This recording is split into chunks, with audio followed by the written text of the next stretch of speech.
Hey everyone, it's Adam back again from the Army Painter with another video painting tutorial. Today we're going to focus in on another character from our yet to be disclosed but very exciting new product range. We're calling it Gamemaster. No adventure party would be complete without a thief. Korleen is the daughter of a wealthy merchant. She chose the adventurous life over the safe and boring life of luxury. Her clothes are the highest quality and her sword is an heirloom she stole from her father before leaving with the group.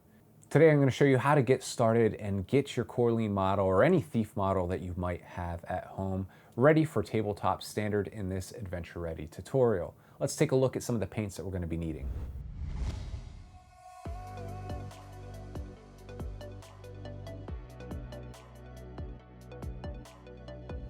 Now that you have all the paints that you need to paint a thief, go ahead and grab some clean rinsing water. I like to use my wet palette. If you haven't tried one yet, you should definitely give it a shot, and your favorite brush, and let's get started.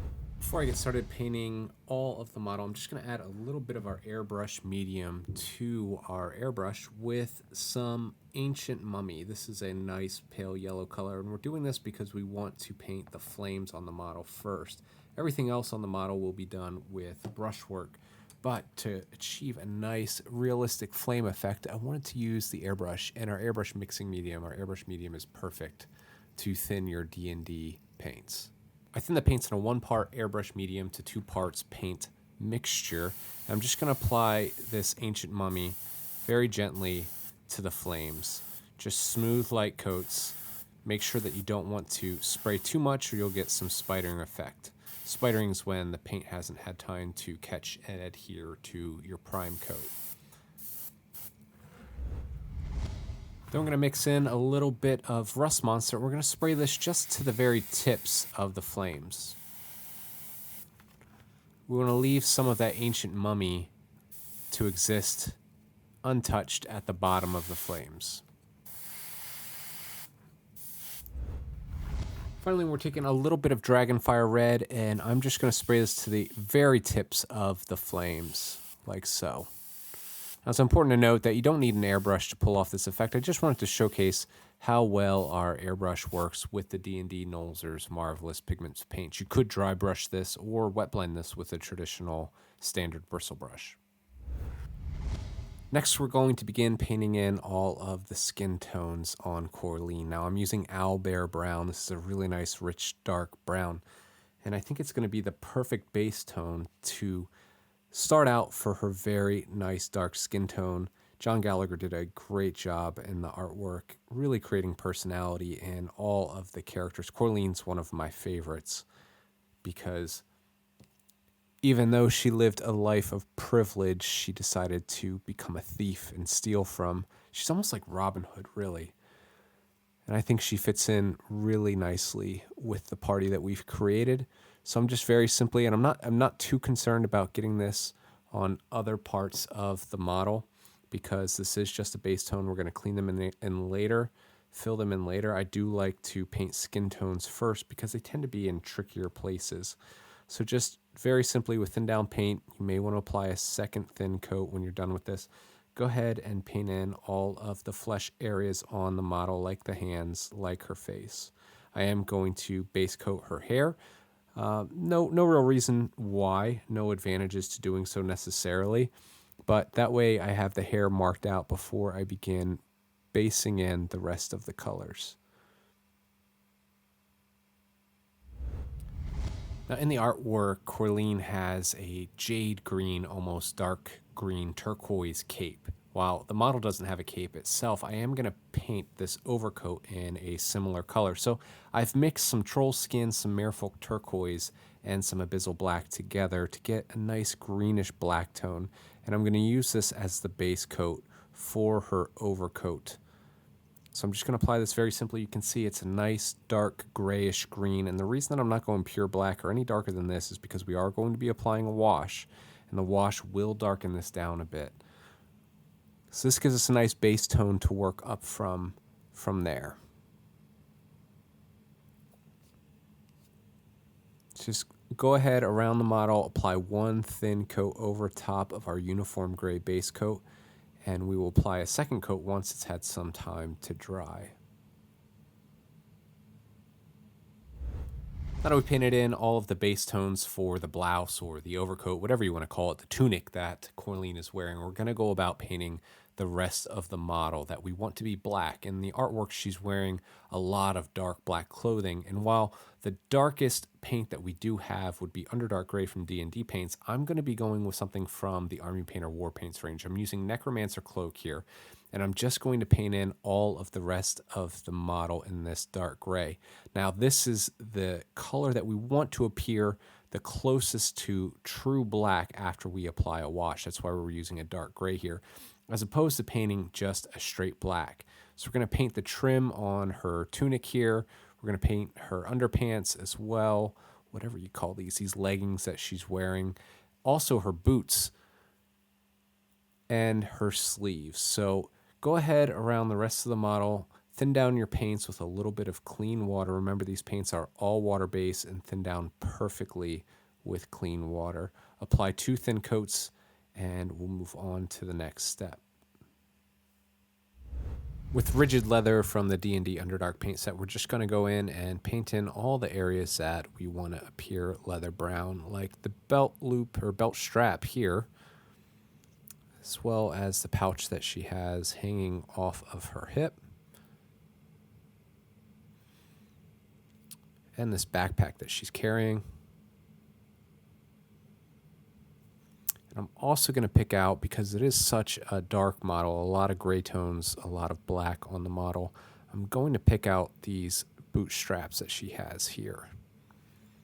So just take your time, go around the model, find the areas that you want to have this nice leather look, and base it in with Rigid Leather.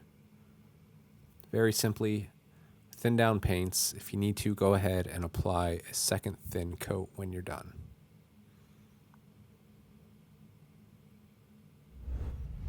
Next, we're going to paint the rope hanging off her backpack with just a bit of skeleton bone. We're just going to apply this very thinly. This has really great coverage, so you should only need 1 coat of this paint here. Before I move on to painting all the metallics, I'm going to base the base with Orc Skin. You'll see that I have a mixture of our skeleton bone, a little bit of Rigid Leather that we had on our palette, and of course some pure skeleton bone on a couple of these cobblestone pavers, just to add some variance to the base. I'm going to apply the Orc Skin all over the remaining pavers on the base. Very careful around the boots here of Korleen, but just very simple. We're just coloring in, adding a simple base coat. Apply 2 coats if necessary. I went ahead and just painted the base of the rim in Abyssal Black. Now I'm going to move on to painting all of the metallics. And for the first step, the areas that I think that I want to be gold later on in this tutorial, doing my best to match the box art that John Gallagher created for us. I'm going to base this in with Dwarven Bronze. So I'm just very simply applying 1 base coat of Dwarf Bronze to the areas that in later tutorials in our Level Up and Masterclass tutorials will appear a nice golden tone. So very careful here not to paint over any of the areas that you've previously painted. And on the ridge of the sword here, not even sure what you call this part of the sword, but if you look at the artwork, there's some gold embellishments on the sword. So I'm just going to apply this bronze metallic to that area of the sword here. Now for the remaining metallic bits on the model, like the sword and the handle of the torch and these belt buckles, I'm just going to take a bit of Mithral Silver. This is a nice darker silver tone, and I'm going to apply it there.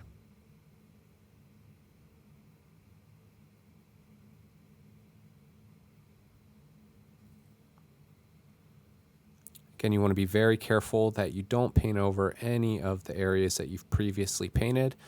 If you did, no worries, we haven't washed the model yet. You can go back and just paint over it with the original tone that you painted that base coat in. A little bit harder to do if you were to paint over this flaming torch here, because we did, if you remember earlier in the tutorial, we did this with the airbrush, but no worries, you can always just thin down some paints and bring those colors back. Now here on the sword, I'm just going to paint the blade of the sword in this Mithral Silver. And I'm just using the side of the brush here because I don't want to paint over the areas that we've already painted in copper using Dwarf Bronze, or I should say bronze. Just one smooth coat just like that. If you see any buckles like here on this pouch, if you can reach any of them on the bag, go ahead and do that. And of course, don't forget the rest of the buckles on her boots. Moving on to the final stages of the Adventure Ready tutorial, we're going to be applying a wash. Now, the wash is going to help to bring out some of the details by working its way into the recesses of the model. So I'm using Flesh Wash here as our first wash. I'm just going to apply this to the flames on the torch first, as well as all of the areas that we've previously painted in skeleton bone, like the little tie there on the pouch, and of course the ropes on the backpack. Next, we will be applying brown wash to, first of all, Korleen's skin tones. You can see just as we apply that, you can really see how it brings out the details on her face. She's got a nice little smirk on her face, which I love. And this wash step helps to bring out those details as the pigments work their way into the recesses. If you do see it begin to pull up a little bit like it was just there in the eyes, go ahead and just wick it away with the tip of your brush. I'm also going to use this color on the copper bits on the model, the areas that we want to be painting gold later. Finally, I will be applying Shadow Wash, which is a nice black tone, to the rest of the model, especially all of the areas that we want to have the appearance of being painted black at the end of this tutorial series. In some cases, I might even apply a second coat, especially on the areas that we painted initially in Necromancer Cloak from the Army Painter War Paints range. It really has been a fun adventure developing up these 5 characters for our new Gamemaster product line. It was really exciting to see what we envisioned in our minds back at the Army Painter headquarters come to life through the artwork of John Gallagher.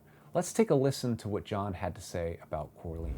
Korleen's an interesting character. A little bit of her backstory is that she's the daughter of a wealthy merchant. She chose to, forego that life while pursuing an adventurer's, unpredictable, rough and tumble, danger at every turn kind of adrenalized life.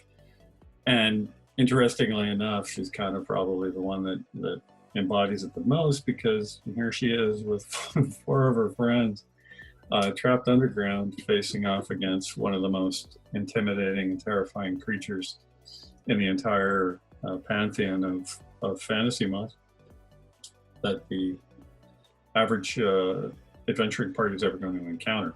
I mean, as a player, I remember my first encounter with the Beholder, and I was terrified. I'll also be applying the Shadow Wash to the base of the model, so if you do paint a little bit outside the lines while washing the boots, that's okay, because we need to wash this part of the model as well.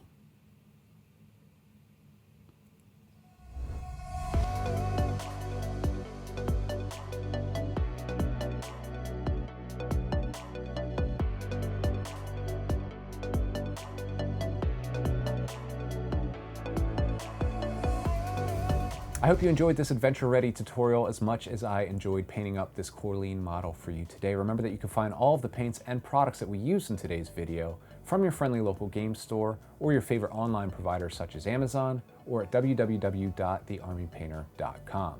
Now remember that the magic in miniature painting is that it can be as simple or as challenging as you'd like it to be, but with the right techniques, you're sure to achieve some great results. Until next time, happy hobbying.